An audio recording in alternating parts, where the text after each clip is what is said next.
I don't know. I think we're good to go. I think. Maybe. I'm gonna play one of these here in a moment. I forget which one. Sega GT 2002 sounds good to me. So, as I was mentioning, I've been trying to get a hold of this Sega GT 2002 slash Jet Set Radio Future for quite a few years now since I played it when I was used to hang out with a friend. I really should have copped it off of him for like the $5 or less it's worth back then. But these days, this isn't really worth that much, anywhere near that much. So, uh, we'll see, I guess. But I've been looking for it for several years now, and not so much the Sega GT 2002 as much as Jet Set Radio Future, right? Because that one's really the selling point of this whole thing. I can't remember if, whatever, but Jet Set Radio Future, if it's just a remake of the original for Dreamcast, if it's a new game altogether or whatnot. I kind of forget. It's been a while since I paid attention to it. But, yeah, I finally got a hold of it. I was pretty excited, kind of. At first they wanted like $6 or $7, and as soon as they said that price, I'm like, it's not worth that much. 5 at most. At most. And then they're like, well, okay, it's on sale for like $2 or $3. I'll go for it. Sounds good to me. So I get home, I start playing with it. Recording it like this, doing my little test run of it. And then I start looking into it. They fucking re-released Jet Set Radio Future for Xbox Live Arcade. Oh, what the fuck is that shit? Oh, what the fuck is that shit? For real. That's some bullshit. Just as soon as I get... It's like when I fucking picked up Okami, and I realized as soon as I got home, oh, they were releasing it in HD on PlayStation 3. Ain't that some bull motherfucking shit? So... Oh well. I got a hold of this. Its damage is done, I suppose, or whatever, so... Something like that, I guess. So letting the intro go through and stuff. And I'm gonna get on with the damn game, because I can't remember if I actually did play this before or not. Oh my! So, gonna get this on with and all that good stuff. Or something. And I didn't really even realize it until a bit later that I had actually did play this many years ago, and I still had my save game in here from when I played several years ago. So that's cool, I guess. And otherwise, right now I'm just playing this to do a little test run of the game, because I just got it. Now, I don't know if I want to actually hold on to this now, or if I want to put it available for trade or sell, whatever. I'm thinking about it, probably might, because that really doesn't make me happy, especially if I could get this for Xbox Live Arcade. And even now, I didn't realize I'm running off my save game from several years ago. Not yet do I realize. Even here, I do not realize I'm still on my save game from several years ago. So I'm like, I don't know about that stage 2, but I'm gonna go ahead down here to stage 1 and play this because I can do that and stuff. So I go ahead and do that because, I figured what better way to learn what the fuck I'm doing without doing something to test my skills that I have not played this in many years. So I'm doing that now, because, it's fun and shit, So, that's what I'm doing now. Just giving a little test run. I don't really know what the fuck is going on, really, at all, whatsoever. Other than, I'm doing this as a quick test run to, do this.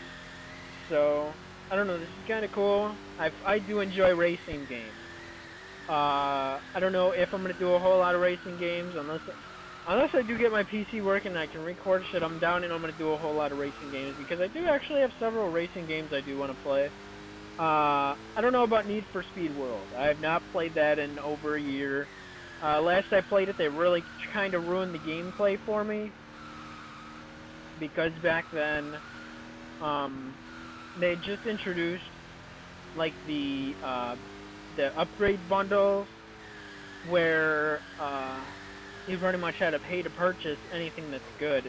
Otherwise, you got like random shit, and it still wasn't even as good as the shit you had to buy.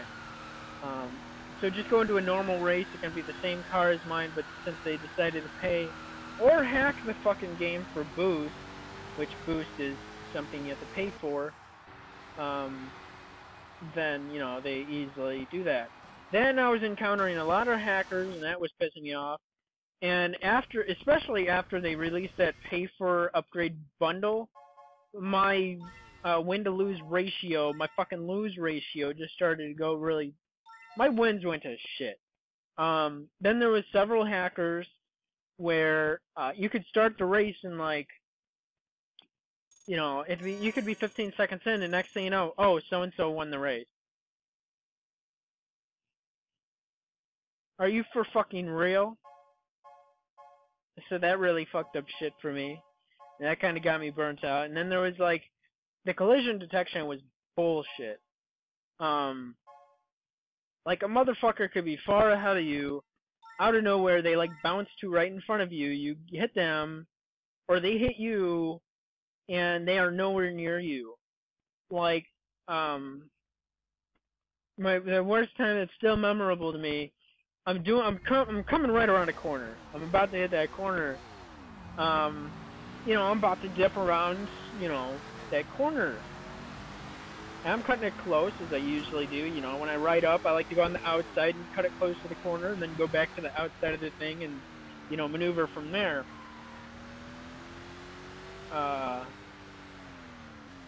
You know, I don't know what kind of turn you call that, but you see I do it in here quite a bit too, but I really got to learn the driving mechanics and physics of this game too, and that would really help me out a lot, because I'm doing kind of terrible actually. This one doesn't have one of the better driving physics mechanic systems as far as racing games go. I've played ones with a lot worse as well though, so I don't know, we'll see how that goes, I guess. But let's see, I'm trying to remember where I was going with all that nonsense.